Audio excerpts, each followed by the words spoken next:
আশ্রমে সন্ন্যাসীর 5 বছরের সশ্রম জেল। আশ্রমে পড়ুয়াদের যৌন নির্যাতনে দোষী সন্ন্যাসী। 2022-এ সন্ন্যাসীর বিরুদ্ধে অভিযোগ দায়ের করা হয়েছিল। বারাসত পক্সো আদালতে দোষী সাব্যস্ত হয়েছিল সন্ন্যাসী। আর সন্ন্যাসীর 5 বছরের সশ্রম কারাদণ্ড। দোষী সন্ন্যাসীর 20,000 টাকা জরিমানা ও ঘোষণা।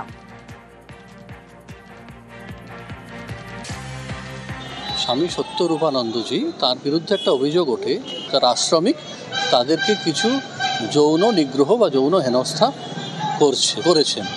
সেই মর্মে এই অভিযোগটি দায়ের হয়।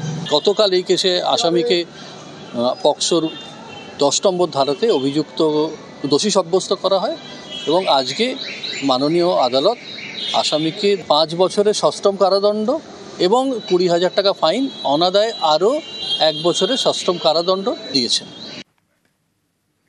বেসরকারি সংস্থার হয়ে সার্ভে বলে দাবি।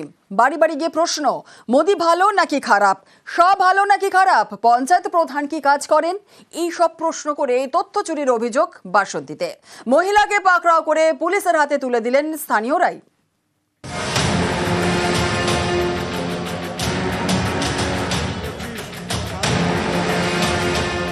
বিহারের পর পশ্চিমবঙ্গে এসআইআর-এর তোড়জোড় শুরু করেছে নির্বাচন কমিশন। এই আবহে দক্ষিণ 24 পরগনার বাসন্তীতে চাঞ্চল্যকর অভিযোগ। বাড়ি বাড়ি গিয়ে নানা ধরনের তথ্য সংগ্রহ করছিলেন সুজাতা সানা নামে এক মহিলা।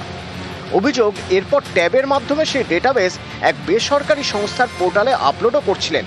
সন্দেহ হতেই পুলিশের হাতে তাকে তুলে দেন স্থানীয়রা। কিসের সার্ভে করছে আজকে? হ্যাঁ বলুন কিসের?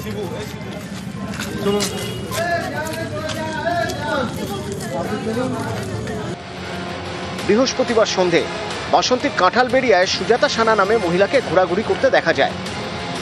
স্থানীয়দের দাবি, তিনি গ্রামের মহিলাদের জিজ্ঞাসা করেন, মোদি ভালো না খারাপ, শাহ ভালো না খারাপ, রাস্তাঘাট ভালো কিনা, বাড়ি আছে কিনা, বাড়িতে কি বিদ্যুৎ আছে, পঞ্চায়েত প্রধান কাজ করেন কিনা। স্থানীয়দের দাবি, শুধু প্রশ্ন করাই নয়, উত্তর কি দিতে হবে সেটাও নাকি বলে দিচ্ছিলেন এই মহিলা। প্রধান কি দিচ্ছে, তোমাদের ঘর বাড়ি দিচ্ছে না দিয়ে না, রাস্তাঘাট ভালো হচ্ছে কিনা, জলপথ ভালো কিনা। তখন ওই বললো মোদী সরকার ভালো না খারাপ, এবার অমিত শাহ ভালো না খারাপ। এবার উনি বলছে খারাপ, আমরা বলছি খারাপ। বলছে আমি যে কটা বলে দেবো ওই ইশারা করে বলছে যে তোমরা জোরে বলবে। বলছে আমি কটা প্রশ্ন করো, উত্তর দিতে হবে। কি উত্তর? বলছে তুমি অমিত শাহকে ভালো না খারাপ। উনি বলছে খারাপ, ইশারা করে বলছে, তা আমরা বলছি বলো খারাপ, আমরা বলছি খারাপ। আরও নাম বলেছে যেগুলো বলছে ভালো, উনি বলছে ভালো, বলে আমি চুপ করে বলছে তুমি জিমে যাচ্ছে। কি মনে হচ্ছে যে মহিলা কি প্রতারক? হ্যাঁ প্রতারক। স্থানীয়দের অভিযোগ, আধার কার্ড সহ বিভিন্ন পরিচয়পত্র নিয়েও তথ্য জানতে চান ওই মহিলা, কিন্তু কি কারণে তিনি এই ডেটাবেস সংগ্রহ করছিলেন তা নিয়ে কোনো স্পষ্ট জবাব দিতে পারেননি বলে অভিযোগ। স্থানীয়দের দাবি, মহিলার কাছে কোনো সরকারি অনুমতিপত্রও ছিল না। তারা তরুণীকে পাকড়াও করে বাসন্তী থানার পুলিশের হাতে তুলে দেয়। দক্ষিণ 24 পরগনার বাসন্তী থেকে অনুপ বিশ্বাস, নিউজ 18 বাংলা।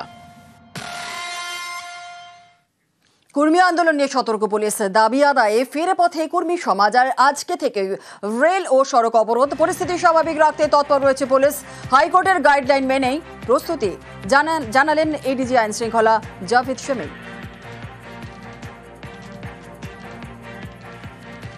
আদিবাসী আমাদের কর্মী সমাজ, ওনারা রেল রোকো মেন কর্নার যে রোড রেল অবরোধ ডাক দিয়েছেন from 20 September. Railway protection force এবং রেলওয়েকেও আমরা জানিয়েছি যেন তারাও নিজেদের ফোর্সের সংখ্যা বাড়ান।